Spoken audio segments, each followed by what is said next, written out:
This is Duke University. Hey Blue Devils, good news. Residence halls at Duke are being equipped with hotel-style locks. Not all residence halls have them yet, but all will in the future. Before you move into your room, you will need to set a 4-digit DukeCard PIN. You will need your NetID and password.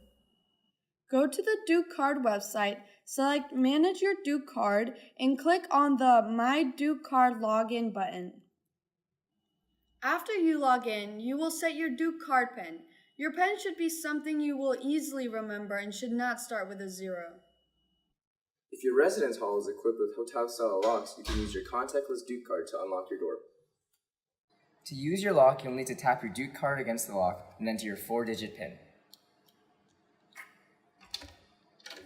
The first time you use your lock, you will see a red light and the door won't open. This is normal. Your credentials need to download onto the lock before the lock will open.